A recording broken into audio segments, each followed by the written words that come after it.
Hey, everybody. Your old pal Brian Hunt, and welcome to an episode of Risk On, Risk Off. Today is a very special day in a sense, and I had my very first repeat interview and guest. Now, the problem is when I first did this about, say, almost a year ago, too, I was trying this for the first time, and I was trying a trial subscription for StreamYard, which is the sort of the video platform streaming that allows you to see it on LinkedIn. And I reached out to my friend who I thought would be a great interview, and he's obviously very kind to join us. We had a great interview, but the problem is I didn't pay for the renewal, I guess, for the trial in time. So the video that I had is lost. And so all the ones you see when you subscribe to my Risk On, Risk Off, these are prior videos you get to see in interviews, which you can find on my YouTube channel. But this one I lost, and I was very heartbroken and sad. I was trying to figure out a way to get it done, but I just could not find a way to retrieve that video. And so I figure it's been a year plus, and there's definitely been some changes, not only to what's going on in the Austin market, but also what my client has been, friend is doing. So I figured it'd be a great time to bring on at this moment to return to the first-time repeat customer or first-time repeat interviewer, Mr. Glenn Hart, founder of LinkedGlenn. How are you, sir? Oh, doing good, Brian. Wow, what an introduction there. We probably didn't have to tell them with all the technical issues. Yeah, we're just doing it here. We're doing it. No, we're doing it. And then for people like I always tell you want to get on early, and when I was clicking live, it was giving me this error message. And oh crap! So I kept on doing it twice. But fortunately, from COVID. Fortunately, the people at StreamYard have a wonderful product, and they will get us back up and running. So now here we are. So, Glenn, it's great to see you again. Obviously, we've been able to see each other when I'm in Austin on a regular basis, but I'm glad to have you as my first two-time guest on Risk On, Risk Off. So it's another major award for LinkedGlenn, I tell you. Well, I mean, a lot of these questions might be repetitive from what we did last time, Glenn, but a lot of people didn't get to see it. So we'll kind of start from go again. So obviously, you're not roughly my age, and I think we know the answer to this. But if I was to ask the question, playing the game, where in the world is Carmen Sandiego? When in the world is Glenn Hart today? So I am self-employed now, so don't have an office, and hard to get peace and quiet during the summer at the house. So I'm up at the AGC office. Phil Foden let me crash here in the studio at AGC. Fantastic. I was there. Safety man here behind me. And you and I were chatting. I was in that office a couple of weeks ago, and I immediately knew where you were because I remember seeing the safety guy in the corner. So very generous of Phil to let you do this. So I appreciate his cooperation on this. So obviously, I'm going to talk to you about. You just made reference to it. Going out on your own, and that I've had plenty of entrepreneurs on this show because starting your own business, I would say, is probably one of the largest risks a person can do. But a lot sort of got to where you are to this point. So let's kind of circle back, your beginning and your origin story. So remind me, you're from Austin originally, correct? Was born here. The raised part is a little murky. Okay. So was born here. Both my mom and dad, long time Austin families here.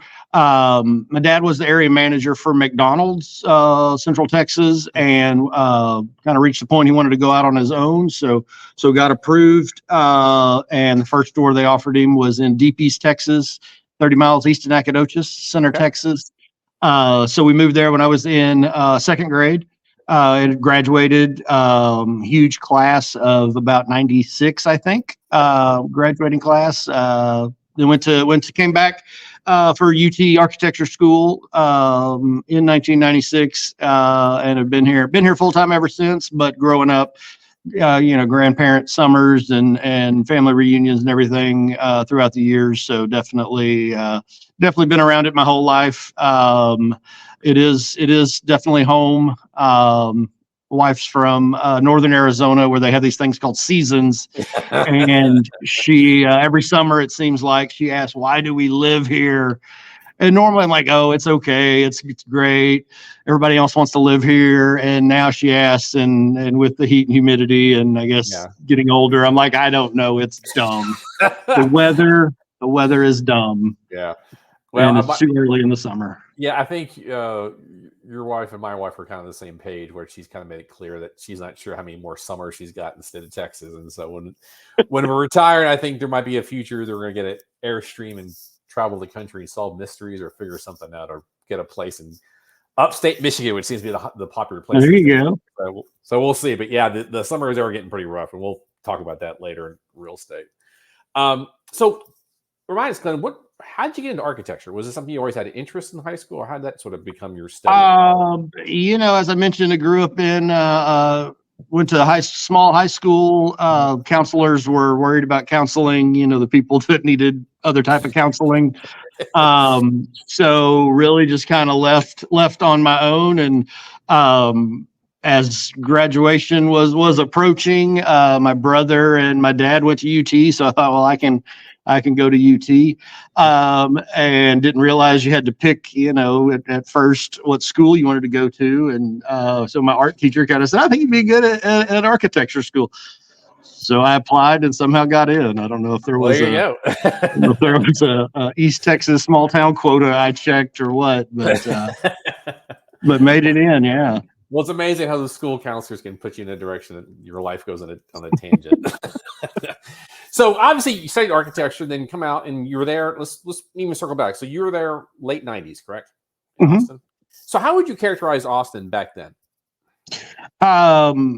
It was a sleepy town, right? I mean, we were on campus and really didn't have many reasons to leave campus, except go down to 6th Street or a couple little areas where you could go party close to campus. But there wasn't a whole lot that really drew us off campus in any real meaningful way. It was concentrated there. It was a sleepy little college town. Downtown was non-existent. The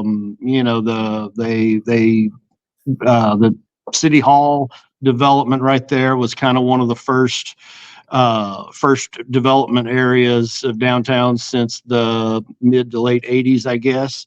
The Frost Bank Tower hadn't started. The 2nd Street kind of retail district there around City Hall was kind of a city involved project that kind of kicked off this idea of coming down to do things downtown besides work at a law firm or what have you. So there'd always been the bars on 6th Street, and the warehouse district had some nice conversion of late night bars, entertainment, but otherwise there wasn't a whole lot downtown. A lot of warehouses, a lot of surface parking, and like I said, the Frost Bank Tower kicked off in 2001 and just kind of was the first of many. So obviously, Glenn, you kind of started your career coming out of Austin. You got involved with your little bit architecture and construction, and I guess I didn't realize you spent about 7 years as an insurance adjuster. I guess I was not aware that was part of your background. Tell us a little about that. So worked for a residential custom home architect here in town out of college. Kind of got burnt out drawing the same stucco houses with arches and tile roofs, and thought the construction side might be a little more interesting. So worked for a small locally owned little residential developer up until 2008, when no one was buying or building or anything in the residential world due to the mortgage meltdown. So through a college connection, he quickly transitioned into catastrophe insurance adjusting. Hurricane Ike had just happened in Houston, and was able to get pretty much the next day after kind of formally closing up shop at the construction group, was able to get down to Dallas for the last State Farm training course for the Hurricane Ike down in Houston. So it's kind of just it all fell together, and it just kind of worked. It was traveling around mostly in Texas for wind and hailstorms. Wasn't a lot of hurricanes going on, but sure. It was an interesting period in the life of LinkedGlenn before LinkedGlenn was a thing. Well, I want to circle on that because I've got obviously going to pull that string a little bit. But everybody who's sitting or watching this live, if you have a question for Glenn, if you look at the bottom right hand corner, you see a picture, a meme next there. It says an oval. It says add a comment. Please go ahead and type any questions you might have for Glenn, and I'll bring it to his attention. Again, I like to remind people this is a family show. Let's keep our questions clean. Because if not, I'm not going to bring it to his attention. So roughly, again, so obviously you've been very involved in art, and I consider one of the most, well-connected individuals as far as commercial real estate in Austin, in Central Texas. So, but you've been there for a while. So 2008, like I said, the Great Recession is starting to occur.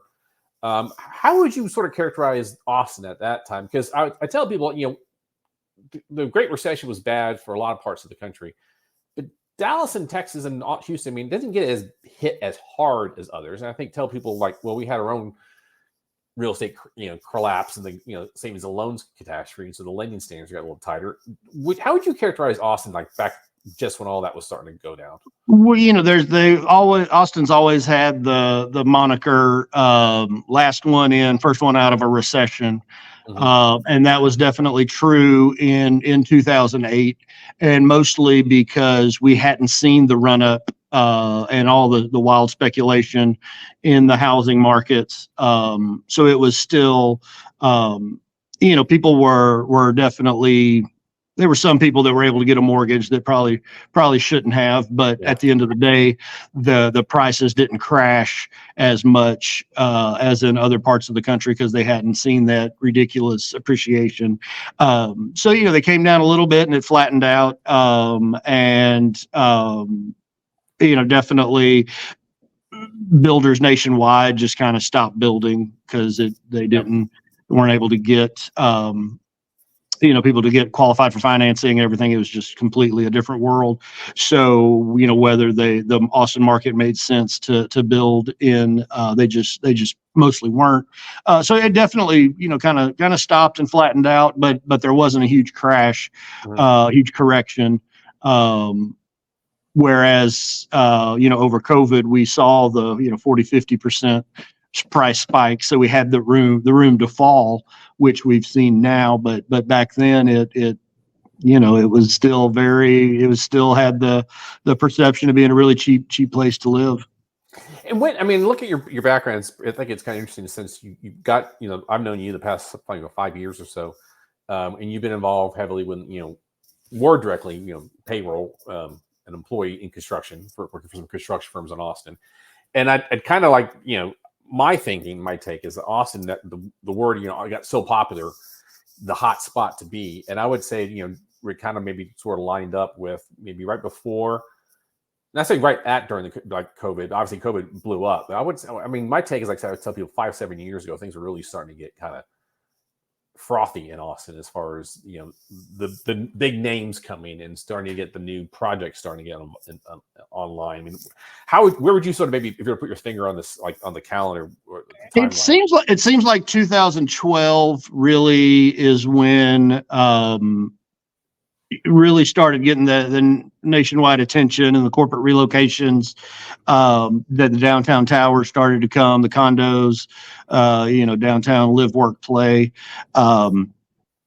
It started slow, but definitely that was I think a turning point, and it just ramped up, and then went into overdrive over the leading up to and over the pandemic. Yeah. And so obviously you're very much been in the details, the weeds of the construction marketplace and the industry down there in Central Texas. For someone who's an outsider, how would you describe that community? In a sense, would you say it's very open, very collegial? It's hard for newcomers to come in because every every part of the country's got a different environment. So how would you describe Austin's? Austin. It definitely changes as now. Longtime Austinites have been here 2 years. So it's hard to have kind of a community, cohesive, stereotypical, all that you can characterize, a community. But it definitely, I hear it a lot from people in the tech world, that move here, whether it's from California or wherever. And it's like, oh my God, everybody here is so nice. Okay. It doesn't matter if we're competitors. They will offer to introduce me to XYZ, and they do it. Yeah, agreed. I've heard that, many times, and it's like that in the construction world and the business development, economy and the real estate world.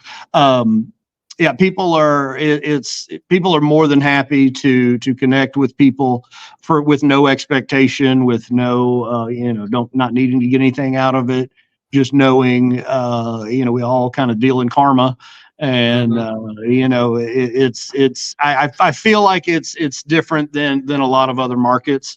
But I mean, as we have grown, we've getting a lot more out of town firms, whereas probably before 2015 or so, all the projects are getting done by the same handful of developers and contractors and designed by the architects. Now you're getting these mega projects that are being designed by an out of town firm that doesn't have an office here. Construction firms, some are coming into the market just for one project and maybe going to try and stay or see what the market does. But and just developers, whether it's multifamily or what they're all. Austin's been on the radar and has drawn that interest where there's we had the barrier to entry of permitting challenges, zoning, and all that hassle that took longer here, which I think kind of protected us a little bit from too many outsiders, because at some point people wouldn't think the hassle would be worth it. But definitely, as a lot of people have kind of got the project started and the zoning in place to flip the site or stay on as a partner. A lot of outside interest is coming in with the capital to do it. Yeah.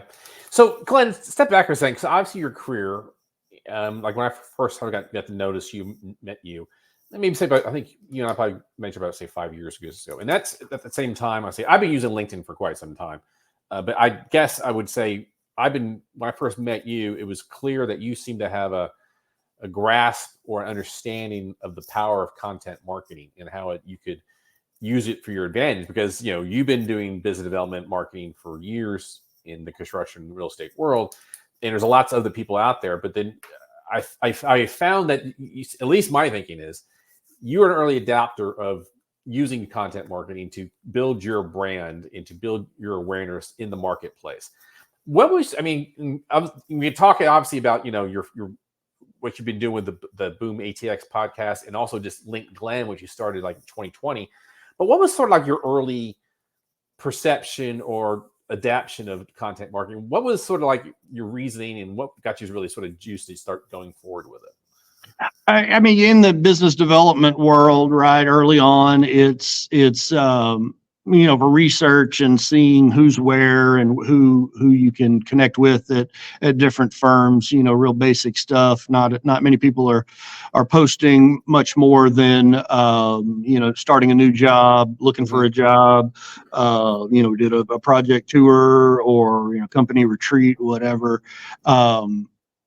And so, I just saw it as an opportunity to be the most efficient business development tool out there, right? Versus going to an industry luncheon, fighting traffic and parking, and spend an hour and a half there with, your same circle of folks.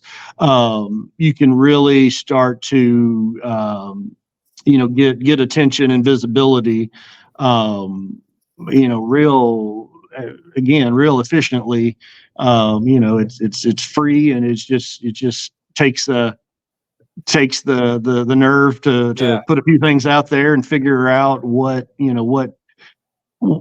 want to be kind of known for, or what your niche is, and try and stick with that again, versus just the basic things that aren't going to stick out, that your friends will engage with, but you won't get a lot of traction on. So I definitely have had the benefit of a lot more freedom and lack of oversight at firms along the way.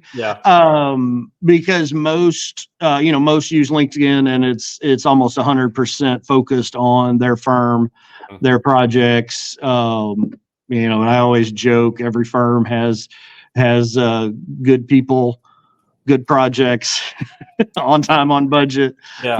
So it's really hard to get a conversation going, get any good traction on content if it's just we did a 30-story building and it's pretty. No. And so tell me about your early steps into, using, becoming, I love how your term is founder and Glenfluencer. That's perfect. I've never loved the name Glenn until I've been recently finding things that kind of rhymes. It's worked well as far as Glenfluencer, and now it's LinkedGlenn. That's pretty good. Yeah. I got LinkedGlenn Instagram. I hadn't really went all in on that one. That one's not. I mean, but you've done over the years. I've seen you done many of different sort of events and creative events. But like, what were some of your first events? And like, maybe I'm not sure if this is the first one. But like your coffee networking every Friday. Yeah.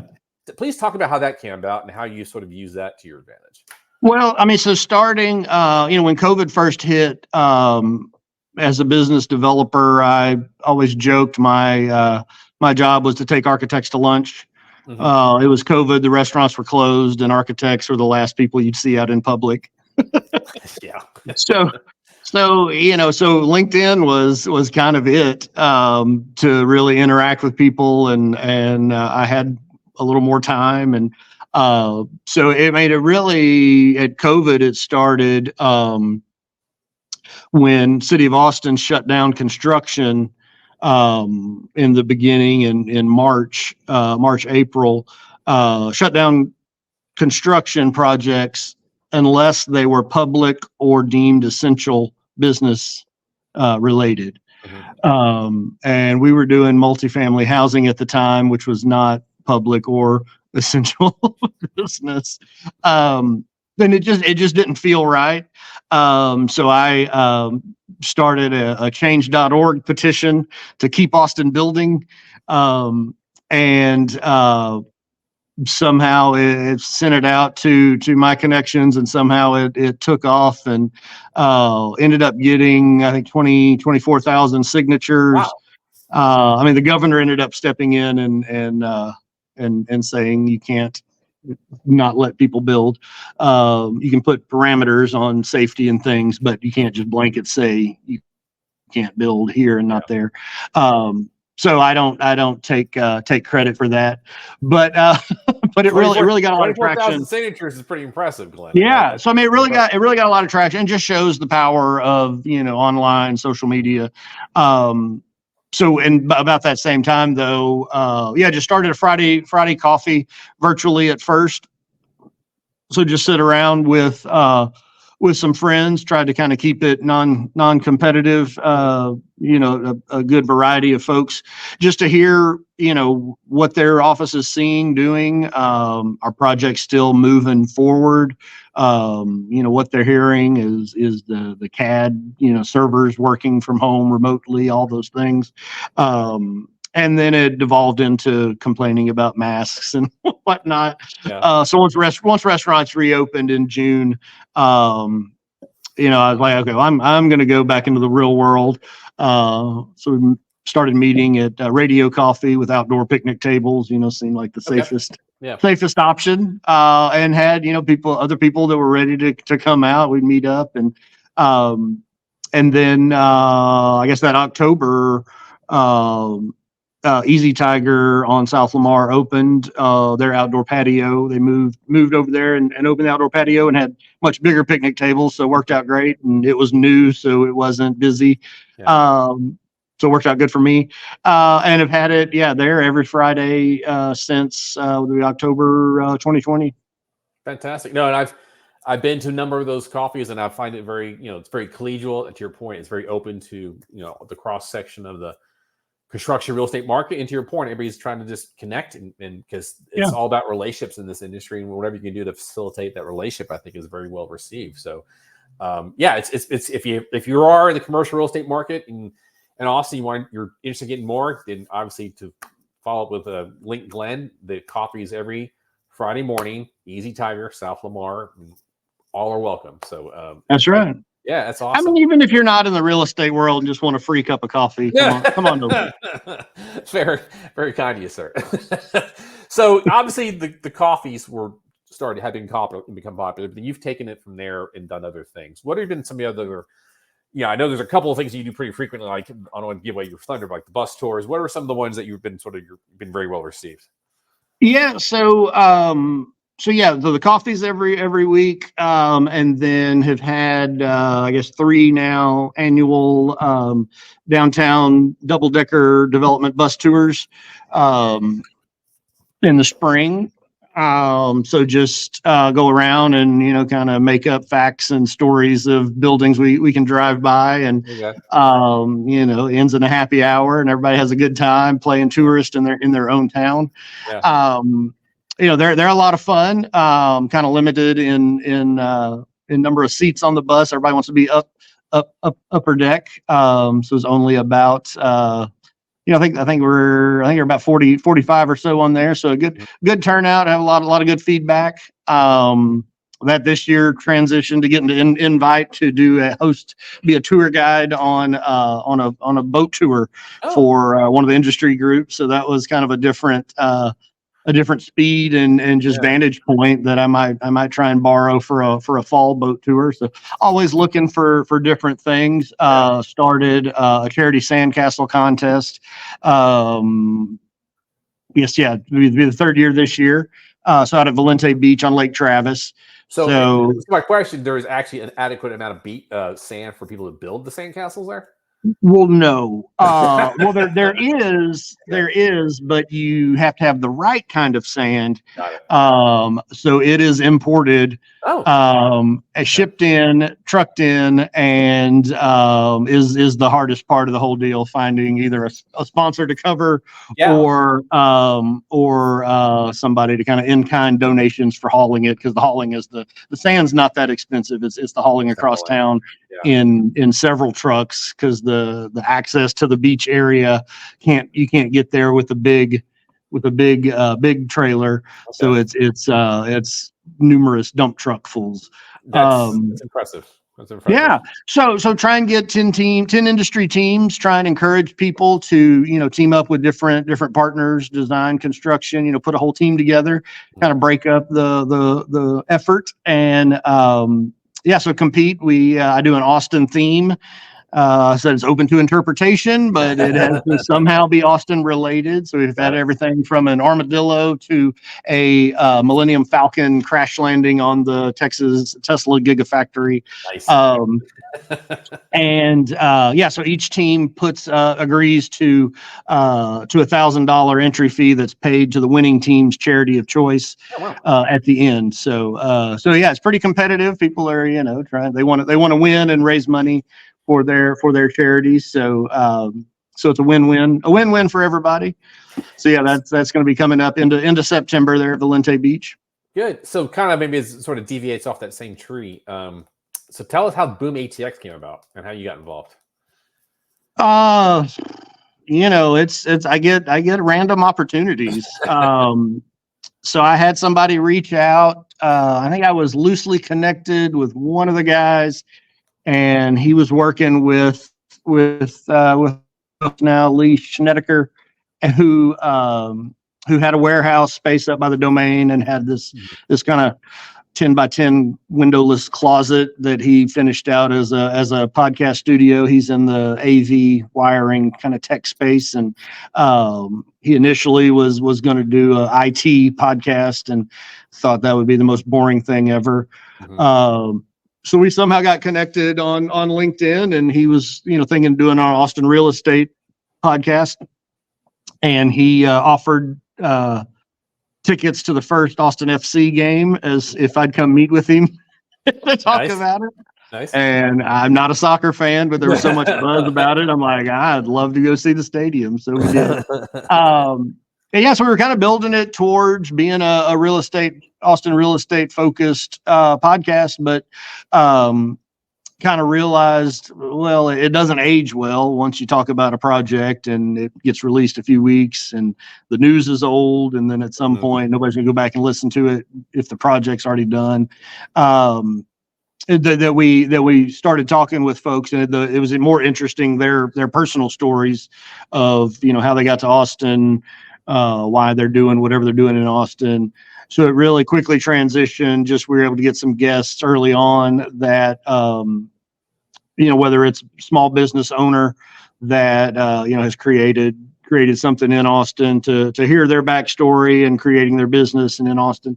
And there's always going to be a real estate slant to it. So we've had everybody from Aaron Franklin to the mayor to the Rambler sparkling water guys recently.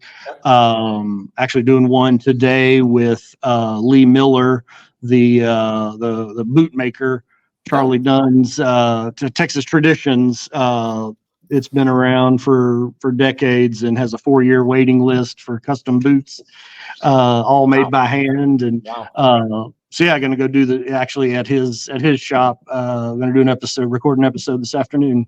So just to hear how he's been able to carry it on all these years, and I'm sure we'll talk on how he's able to stay long term on his little shop on South Congress. All right. For our next question, again, people who's out there watching, if you have a question for Glenn, if you'd like him to address, please look at the bottom right-hand corner of my screen.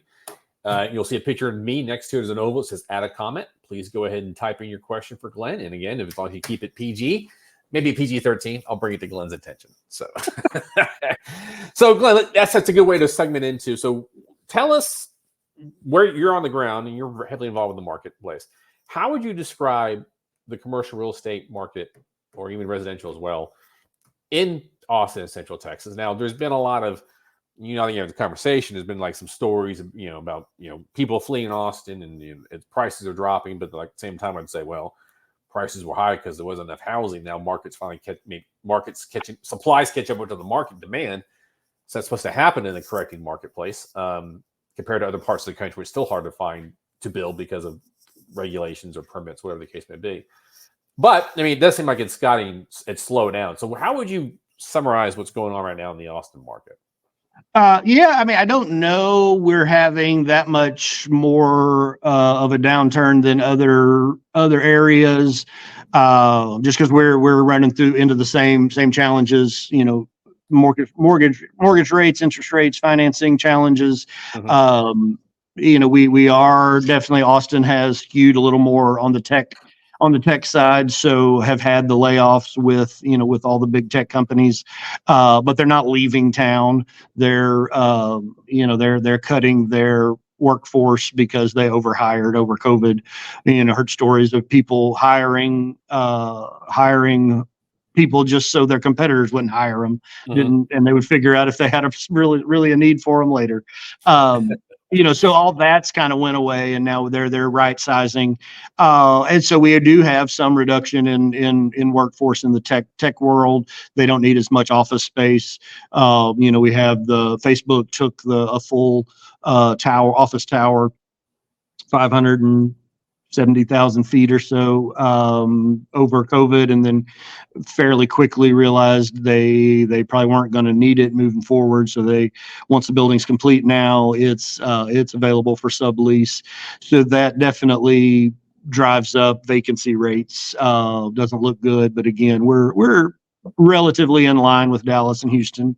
On the residential side, I think there's just not an advantage or a carrot to move, to buy a new house, to sell your house. Yeah. If you're in with a 3% or less mortgage, there's no circumstance where you would move across town to a new neighborhood, to the suburbs, wherever it is, with a 7% mortgage and double your mortgage rate. No.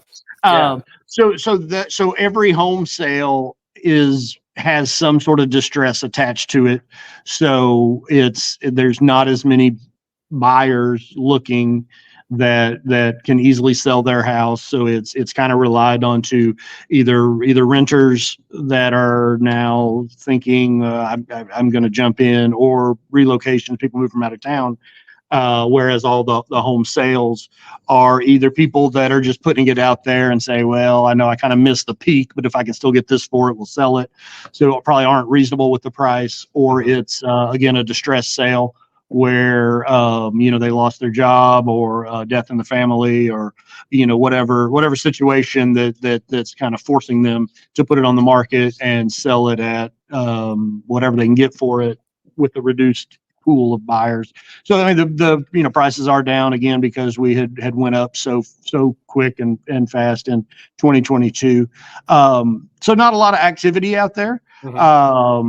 Multifamily is blowing and going on the building side. It remains to be seen on the leasing side when all that comes online and continues to come online, how the lease ups go, if the demand's there, if prices, lease rates come down substantially, which then can help drive down costs in the housing prices as well. Because if it still makes way more sense to rent, the only way to sell your house is to lower prices. So, we having challenges there, but I don't know they're that much Austin specific. And then on the commercial side, it's nothing has adjusted to make projects really viable. Yeah. The land cost went up so much, and they haven't really corrected all that much. Construction costs are still high, labor high. Now finance is hard and expensive. Insurance is high. But lease rates and lease rates haven't gone up to meet those increases. So it definitely is a challenge for today to have confidence breaking ground on anything that's not backed by public dollars, or a big Samsung mega project being financed by federal incentives and shareholder dollars, I guess. But so fortunately, we do have Samsung and Tesla that are driving a lot of construction, a lot of dollars flowing in, and then just one after the other mega infrastructure and public projects that are gonna definitely, at least as a full construction market wise, show a lot of dollars being spent on I-35, the airport, convention center, Project Connect, light rail, potentially, $2 billion MD Anderson teaching hospital at UT. There's just a lot of public dollars are going to be spent that, different players involved, but will kind of balance out some of the slowdown in the office market and some others. So obviously, Glenn, I'm my background is construction, real estate, and I have a lot of clients that are general contractors, subcontractors, and I've got clients for connections in Austin, and you're down there as your basis as well. You're full time there. One thing I always tell, talking, because you're in the office right now, the AGC, and I know Phil Thoden well. I remember talking to him, 4 years ago, when the concerns of all these projects were coming, and the question is who's going to do the work? I mean, the GC, but in Texas, most GCs don't self-perform; they use a lot of subcontractors. So, is it your sense that yes, maybe things are slowing down, but from a construction perspective, maybe rather than the subs going white hot, okay, maybe they're busy, but they're not having to overstretch themselves or necessarily delaying projects, where maybe the demand is coming back a little bit in the sense that these guys can breathe a little bit. What are your thoughts on that? I think they're different players. Yeah. So I think, if you're, you're a multifamily drywall guy, there's not going to be much work. You're bidding and you're seeing it now. Yes, you're finishing up projects. There's still some that are, in construction. There are a few condo projects that are breaking ground that make a little more sense, because whether it's a second home or it's just people wanting to be closer to downtown Austin. That market still seems to be okay on the condo for sale side. The rental, again, it's I think we've lost a good enough of the tech side with that higher income that likes that urban living, that rentals are probably a little more stagnant and harder to justify breaking ground. But so I mean, like I said, even your high-rise contractors not going to pivot and start building roads and bridges. So there's going to be kind of a reshuffle and reset, and your wood framer is not now going to be tying rebar on I-35 for for an overpass. So there's a lot of talk, and they've got a lot of programs they're trying to gear up to train that next generation of workforce to help with all these infrastructure projects and things, try and make building cool again. So it'd be interesting to see how it all shakes out, where the labor comes from, who is going to be building it. Still a lot of cranes down in Rainy. Yeah, and so people who are probably watching this, I was in Austin recently, and I figured this might be a good sort of example, at least, to talk about. This is Rainy Street, which is runs along, and Glenn, it's Lady Bird Lake now. Is that the proper term? Whatever. I'm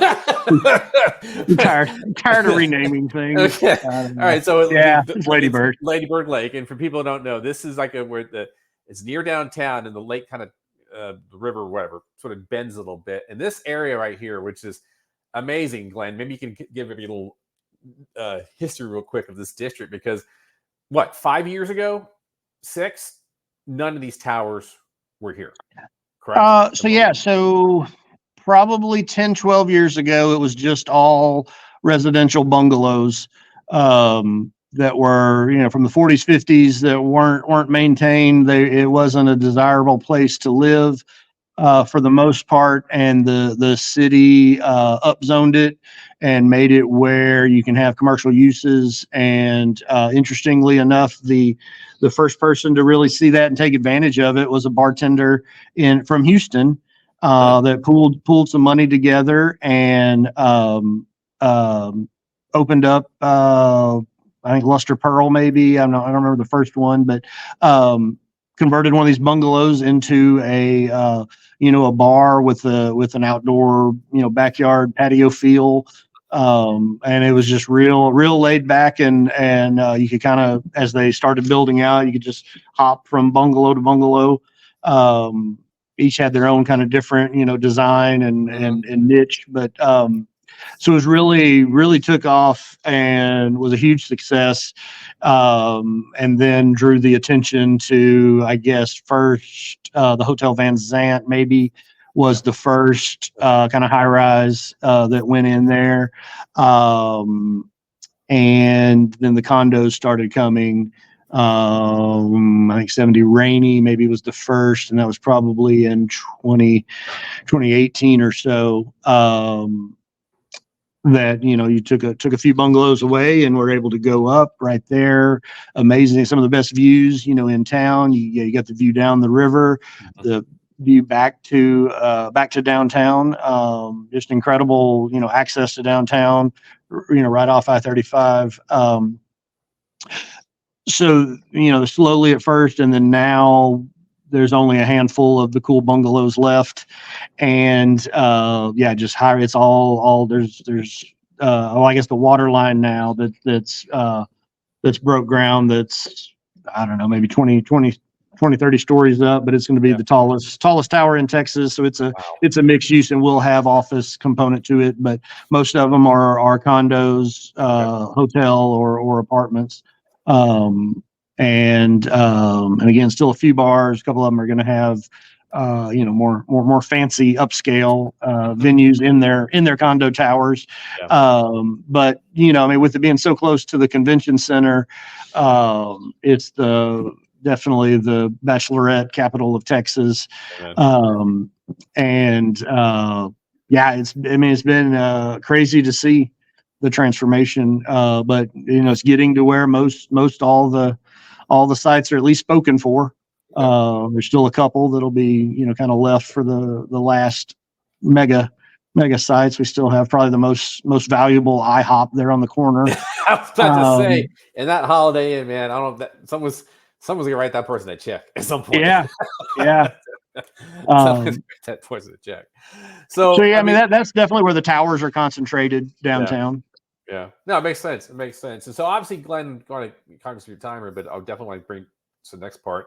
What is we talk about here is, risk is the pervasive sort of concept in this show. And one of the biggest risks a person can do is become an entrepreneur. And, through a number of circumstances, you've decided to try to take this LinkedGlenn and see if you can make a living out of it. So walk us through. I'm curious, Glenn, what this evolution as far as that you've jumped in, you tried to pull this off. How, I guess, now I've seen that you've been even there was a recent general contractor had a 40th anniversary party, and I got to attend, and you were brought in to be the MC. So there's things like that you're going to start to do. So how's that sort of that talk us about that evolution now that what you're obviously now you're hustling to find your own clients and in revenue streams, but that obviously gives you a lot of liberty, I guess, and creativity, which you are very creative when it comes to this sort of thing. Tell us where your mind is now, and where you think what might be happening in the future. So had a parting of the ways at the last construction firm late last year, and initially looked for another full-time business development role at a different company, and had kind of been through enough that I didn't want to just jump into just because somebody's hiring and I needed a job, rush into another not ideal opportunity. So was looking around, and the market was changing very quickly, and not a ton of opportunities out there at the time.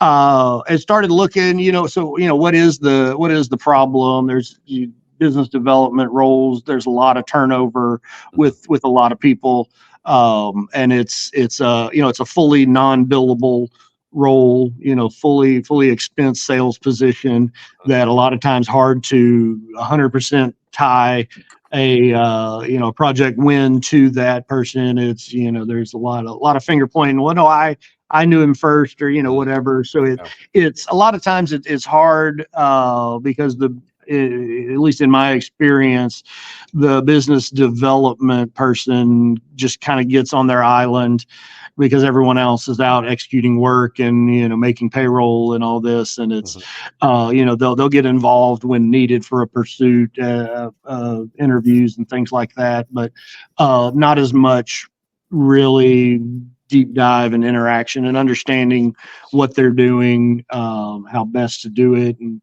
at the same time, business development people not being involved as much in the other side of the business, not fully knowing how best or what best types of projects and some things like that. There's just kind of this disconnect, and it's an interesting world to play in, the business development kind of economy, if you will. It's a necessary evil. If you're not out there talking with people, knowing what's going on, who's working on what, being able to get referrals and connections, you're definitely not going to be at the top of people's mind when they're looking to bring on an architect or contractor for a project they're thinking about that's not really out there publicly. So kind of thinking through it all and looking back at past roles, there is this full, somewhat senior level salary is hard to make work long term, except for the, really larger companies that typically have somebody that's been there, 5-10 years, not going anywhere. But yet these smaller firms, need help, somebody that's helping them. There's somebody at the firm that you would probably categorize at doing business development to whatever degree they're able to, right? They're talking with people, trying to generate leads, and trying to go to a luncheon here and there when they can. But business development's usually the easiest thing to push off and go jump to the next fire. So really trying to create this business where we're able to efficiently help firms as a business development consultant. So it's a much lower, they're not committing to supporting my family long term, benefits and pay, vacation and all that. It's being able to work with them. Right. No, exactly. Yeah. So it's working with them week after week. It's almost as much about keeping the momentum, keeping them on task, because I don't pitch it as I'm going to come in and bring you this work because people will want to work with you because I call them. It's you're still going to have to be the expert on your business, but I'm going to efficiently help you find the opportunities, make the connections, get you positioned so you can, have the meeting with them and pitch your firms as the expert for this opportunity. But it's really helping you discover those opportunities and connecting the dots. Yeah. So you're well positioned for the project. So that's kind of one side of the business, business development consulting. The other side is the events that, there is some revenue generated there, some sponsorships and registration fees. But it's just as much continuing to generate visibility for me as a brand of, that's not traditional, not typical, which I think makes it a little more powerful. That I'm, for most people, this neutral third party guy in the industry that's connected and kind of knows a little bit about everything and has good stories. But then behind the scenes can use that visibility and connections to help connect clients. So, it's fun. It's a lot of flexibility, a lot of getting used to, kind of working from home, coffee shops, careful of who you ask to go to lunch, because Lord knows I don't want to buy it in these days. Lots of coffee, right? A little more budget friendly. Sure. Definitely being more selective on what industry events to register and go to. Sure. But at the end of the day, it's just, having conversations with people, checking in, see what they're up to, and then to be able to try and connect those dots for the benefit of clients. And so, just be cognizant of time, we're wrapping up here soon, but I wanted to be sort of pinch it together. So you've got an event coming up that also ties into LinkedIn. Can you talk about what you're doing here on that? So like I say, I'm just trying to do different events. We do some luncheons with more of a interview style content with different folks. Did a project tour last month, and so this month putting together next Tuesday a LinkedIn lessons with LinkedGlenn. I like the alliteration. Tuesday afternoon up north at Joris's general contractor's office, they're hosting. So it's just going to be a good, kind of deep dive into tips, tricks, best practices, what to do, what not to do on LinkedIn. Kind of just demystify it. There's, there are no silver bullets. LinkedIn to some degree has probably just as much power of something really performing well for you as you do, but there definitely are things that will typically never perform well, so don't waste your time to different things, whether resharing or reposting or post it yourself. And then, be realistic of the company page versus the individual page. Just a lot of different factors of where you can get the most benefit from. And then hopefully people have questions and we can wrap it up with some good discussion. And then of course, happy hour afterwards, as always. Of course. So you go to LinkedGlenn.com to hear more and register for that. Fantastic. So got you a couple more minutes. So Glenn, I know you're a busy man. You're always out and about, and you always make me look. I tell people, I look at your content marketing, you make me look lazy. But when you're not working, Glenn, what are you doing? Scrolling LinkedIn. I am probably the most boring person ever. I have somehow made this my hobby and job. We used to definitely, would do a lot of day tripping, just around the hill country, go to Port Aransas. There's so much to do. I'm not a big save it all up for one mega vacation somewhere glamorous. Try and have fun locally. And, there's always something going on.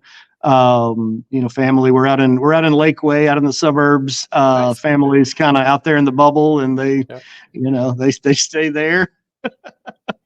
My family used to go to Lakeway Inn or the resort back in early '80s, and there wasn't much out there other than Lakeway back then. No, that was kind of the first development of it, and it slowly turned into a retirement city community. And now it's a lot of families with young kids, and the retirees are moving just to be closer to their grandkids.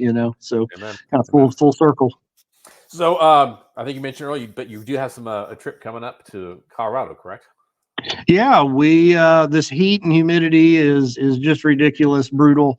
Yeah. So my wife works part-time for our church, so whole family's volunteering and going to go help out for our church high school camp in Breckenridge. So it'd be definitely a nice change of scenery. Good.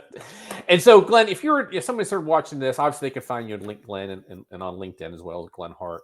But if someone's like out there, maybe thinking about contemplating a move to Austin or trying to get more involved with the commercial real estate market in Austin, what piece of advice would you give someone who's going to be kind of new to the industry or the area? I mean, you gotta jump in, right? Like we talked about, everybody's, so friendly and open. But you gotta be intentional. And, you get, as a business development person for the last, 8-9 years, you can fill up your calendar doing things, but really focus on, what groups have the most chance of you making connections with people that are doing what you want to get involved in, not just get stuck in the same network sphere of influence, because there's just so many different levels. And that's what I've loved about the coffees, is to see people and really get to know them and talk to them, that their little niche of the industry is something I never would have really connected with or thought to connect with, but they're chasing the same developer just for a different piece of it. But so they're tracking the projects, and you can share and work together. And so really be strategic with your time and effort, because there's more than enough things to do, people to meet. So just go all in and come hang out with us for coffee on Fridays. Amen. Hey, Glenn, thanks for your time. It's always a pleasure. And thanks for being the second return interview on Risk On, Risk Off. So talk to you next time. Bet. All right, buddy. All right. Bye, Brian. Take care. Yep. Hey, everybody. Well, hopefully you enjoyed that conversation. Again, it was Glenn is someone I've known for a number of years, and he's probably the most well-connected individual I know. Respects to commercial real estate and construction in Austin. He's a great person to connect with. He's very open if you're interested in that market, but also he's a real good inspiration to try to maybe pay attention to respects to content marketing. He's, trying to build your brand requires a lot of effort and a lot of hustle, and you want to be creative. And I think if you just sort of even follow Glenn, what he does on LinkedIn, you'd find it extremely beneficial, and maybe you might spark some imagination on yourself as well. So I call things, guys. If there's a certain topic or individual you want me to bring on this show, please bring to my attention. I'd love to have guests. I'm always looking for good content. Until next time, guys. Bye.